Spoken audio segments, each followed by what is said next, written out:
बसमधील 23 लाखांच्या दागिन्यांच्या चोरीप्रकरणी 3 महिला आरोपी जेरबंद.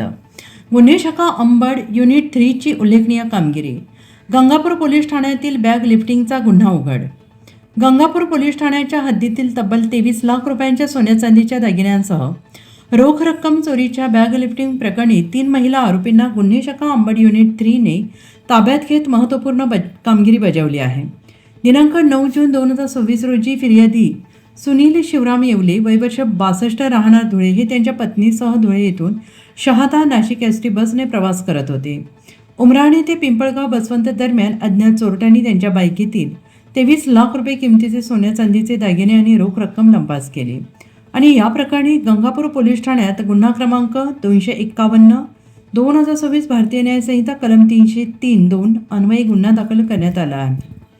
या गुन्ह्याचा समांतर तपास गुन्हे शाखा अंबड युनिट 3 करत होती. तपासादरम्यान पोलिसांनी उमराणे ते ओझरपर्यंतच्या विविध CCTV फुटेजची तपासणी केली. त्यामध्ये संशयित महिला पिंपळगाव बसवंत येथे बसमधून उतरून रिक्षाने ओझरकडे गेल्याचं दिसून येते.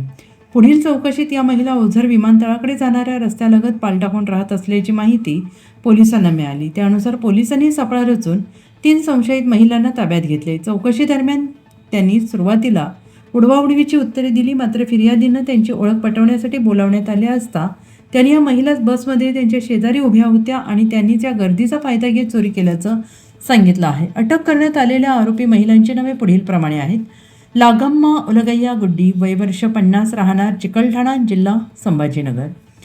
मंजुला मल्लेश किलीप वय वर्ष 25 राहणार भवल रोड सोलापूर. पूजा व्यंकटेश किलीप वय वर्ष 26 राहणार गंगापूर जिल्हा संभाजीनगर. सदर 3ही आरोपी महिलांना पुढील कारवाईसाठी गंगापूर पोलीस ठाण्याच्या ताब्यात देण्यात आले आणि ही उल्लेखनीय कारवाई पोलीस आयुक्त संदीप कानिक, पोलीस उपायुक्त गुन्हे किरण कुमार चव्हाण आणि सहाय्यक पोलीस आयुक्त संदीप मिटके यांच्या मार्गदर्शनाखाली वरिष्ठ पोलीस निरीक्षक जगवेंद्र सिंग राजपूत, पोलीस निरीक्षक अविनाश नडविनकेरी, पोलीस उपनिरीक्षक मोतीलाल पाटील तसेच गुन्हे शाखा अंबड युनिट 3 आणि अंबड गुन्हे शोध पथकातील अधिकारी आणि कर्मचारी केली आहे.